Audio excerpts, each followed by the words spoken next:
Afternoon, everyone. Thank you for joining us. We'll be presenting today the capabilities of both Quality Associates Inc. and DocPoint Solutions for the USDA Tech Day. Today I have with me Scott Money, our Director of Operations for DocPoint Solutions, and I'm John Burgess, one of the Senior IIM Consultants for both Quality Associates Inc., better known as QAI, and DocPoint Solutions. Let me go ahead and share my screen.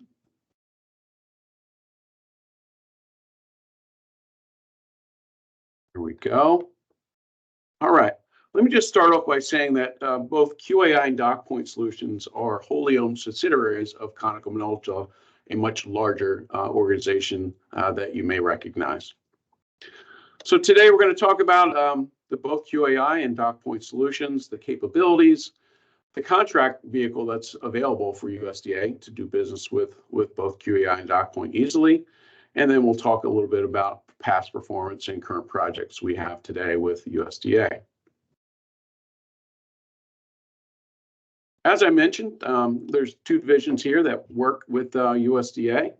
QAI actually holds a BPA task order that both QAI and DocPoint sit under to be able to do services at USDA as well as sell solutions. Both companies reside in Fulton, Maryland, which is just about 35 to 40 miles up the street from downtown Washington, D.C. So we're easily to get to, not only to visit, but for us to come visit you. So let me go over, sorry, Scott. Just want to add in there, when we talk about all the businesses under the Konica Minolta umbrella, we do have several teams. We have a very large pool of expertise across many automation, content management, and development platforms. And a lot's changed the last few years. And by having this larger group of development teams, it's really helped us to scale. And also, when we consider, it's also very fair to say that even 2 years ago, we were really focused on configuration versus custom development. And now we're starting to see some of that change, and we'll get to that in some of the future slides. Perfect. We'll start off by talking about QAI and the capabilities and our facilities. So all of our offerings are nationally based, so we cover the entire United States. As you'll see on the screen, there's a plethora of offerings, and I'll highlight a few of these that I think they're most important. For some of you, you may have heard of M1921 or 2307. That is the NAR and OMB executive order around permanent and temporary records and managing them electronically in the future, as well as several deadlines that they've established for conversion of paper to electronic images in order to transfer them over to NARA. We have a full capabilities of that type of transformation, as well as experts that can guide you through what those standards are, what the compliance guidelines are, and how to achieve them. So this part of our business really focuses on conversion, whether that's on site at USDA or at our facility here in Fulton, Maryland, or at other imaging centers that we have across the country. On-site offerings include us deploying our employees to your facility, bringing the capabilities of all the FADG quality guidelines that may be needed, as well as a standard and historical expertise around conversion of paper or media content into electronic images. Just to give you an idea, we do have currently 5 imaging centers across the country. I won't go through this whole matrix, but it's available for your viewing. The key point to this slide is that all of our locations have very similar capabilities, and we have standard operating procedures across the spectrum here. So from Fulton, Maryland, here on the far left, Rocket Center, West Virginia, that's one of our most secure locations. That's sitting out there at the Navy database, or a data that holds a Navy data center, I should say. Lexington, Kentucky, up in Warwick, Rhode Island, and then out west at our Chatsworth, California locations.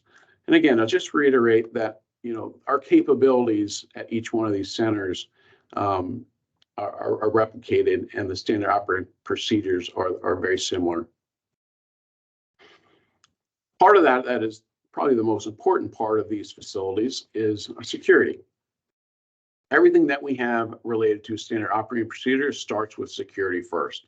So as you'll see, our facilities, our staff, all the way down to the simple chain of custody documents where we pick up or drop off records to your locations.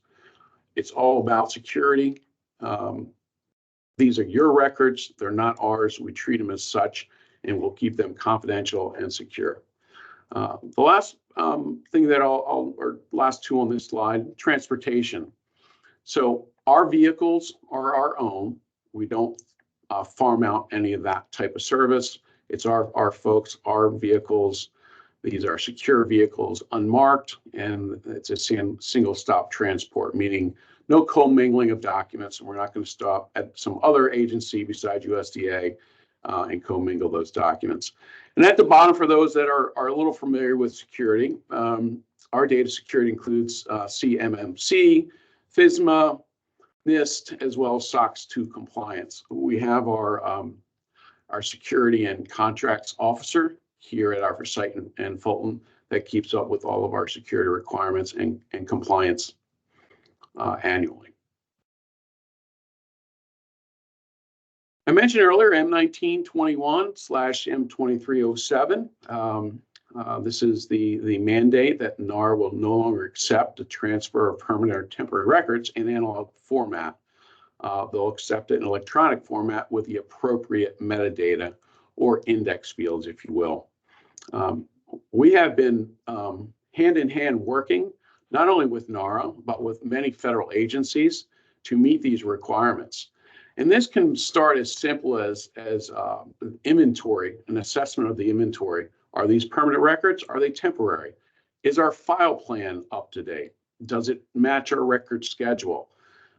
We have not only FADGI experts here located in Fulton, Maryland, but we also have records management experts that can help you through that from start to finish. So from the inventory of records through the transformation of them into electronic format, and then as well as the transfer to NAR themselves, whether that's a paper transfer or an electronic. We've done a number of projects, not only for USDA, but many other federal agencies in the last couple of years. I think at this point, I'm going to turn it over to Scott, where he'll share some of the DocPoint Solutions capabilities. Scott? Hi, thanks, John.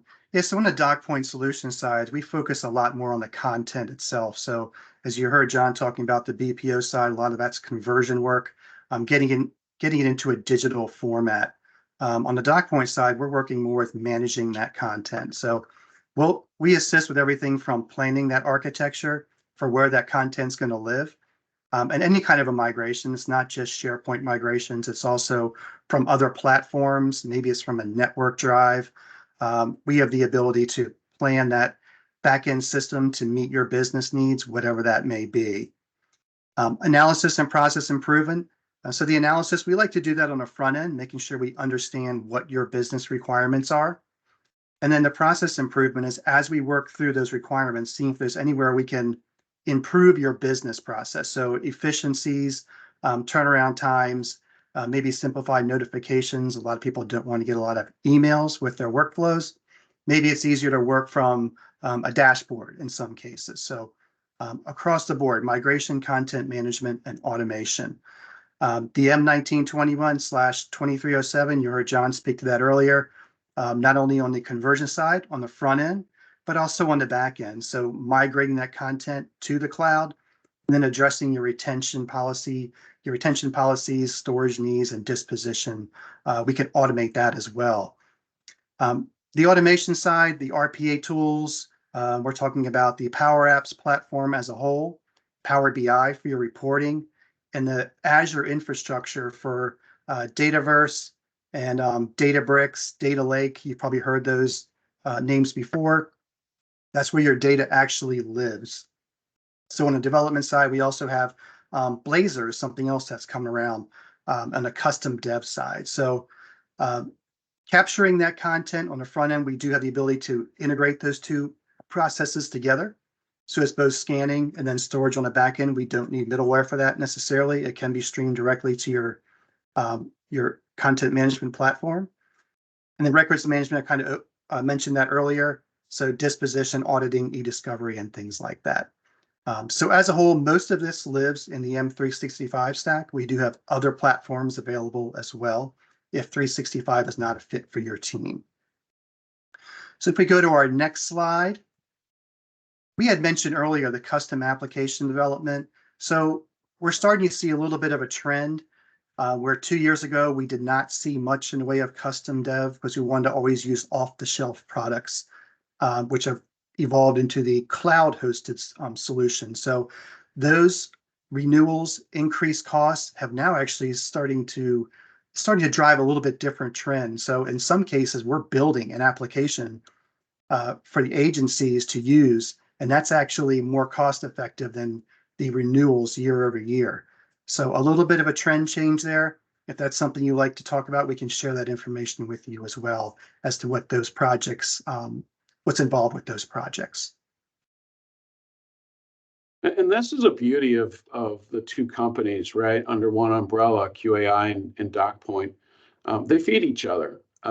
There's agencies that have a paper problem, and then there's agencies that have a back-end problem, repository problem.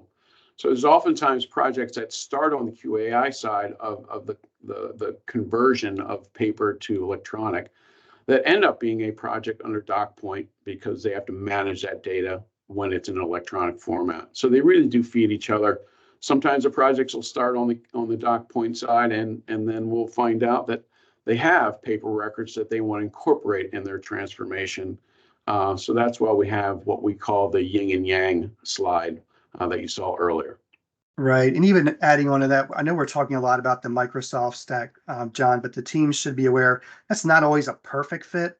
There's add-ons to that. There's other cloud apps out there that can complement, especially with outside, capturing data from outside. Maybe 365 isn't a fit, but there's other applications out there we can work with as well. Very good. Thanks for adding that. So, all well and good. We have great capabilities, right? That probably match up with a lot of needs that USDA has. But how are you going to get to us? How are you going to do business with us easily? And I do want to share this contract vehicle that we have. It's through the Government Publishing Office. It's a task order for USDA through QAI, Quality Associates Inc. It's a 5-year blanket purchase agreement. So it really is meant to provide all of our services that we just mentioned in these earlier slides. It's in a lot of ways, an easy button to get to us. Entities don't have to go out to RFP and sometimes start as an RFI to an RFQ and then an award. That can take a lot of time, quite frankly, and it can go over one budget year. So for things like M2307 that have a timeline associated or a deadline, this is a perfect vehicle to get a project off the ground and moving quickly. And keep in mind that this task order that we have, this BPA, that was vetted and it was competed for, and we did win this award a few years ago. So the next you'll see, these are the different offerings that we have within that task order, all of which, or most of which, we've shared early in our presentation. The process to get through this contract is pretty simple. It's basically working with us to create the scope. We'll share a cost estimate or a independent government cost estimate. That goes over to the Government Publishing Office, GPO. Once they review it and there's a transfer of funds, there's a few forms that will have to be filled out. Eventually, we'll get the green light to go ahead and get started. And as you see on the right-hand side, there's the contacts at GPO that either we can connect you with or you can connect with directly. So I just asked Scott the last few minutes just talk about some of the past performance we've had recently at USDA. Thanks, John. Yes, so I'll start with the middle one. So the NIFA, the NAS and FNS REE, those are very similar as far as the services we're providing. Some of them are mainly support services, development. So NIFA is an example of that. We've been working with the NIFA team since 2014, maybe a little bit before that. And we've seen the evolution of their content. With the NAS team, that's actually a migration we're working on, a little bit of custom development. We've also done a lot of automation with them, both in SharePoint and the M365 stack. On the FNS, that's been mainly SharePoint, management of content, and also some automation services in there. That's one of the examples that uses a third party as well for their automation. The REE group, that's one of the larger projects we're working on. This data is living in Azure off of another platform. It's a significant lift it's a big case for user adoption. It's a totally different platform, and that's all going into the Microsoft stack. APHIS as well, that's a capture solution and some hardware with that one. Then the WCDM, a large paper conversion project, 2024, 2021. And then the USDA HR is a small paper conversion project that was in 2018. And keep in mind, we've been doing business here at QAI, for the past few decades. So we just selected a few here that we thought were relevant for today's conversations. And with that, we'll close out here. Again, my name is John Burgess. I'm one of the Senior IIM Consultants. Easily, you can get to me via email, or my cell phone number is on the slide as well, or you can reach out directly as well to Scott Money. And we certainly appreciate everybody being with us today, and let's make it a great 2024. Thank you, Scott. Thank you.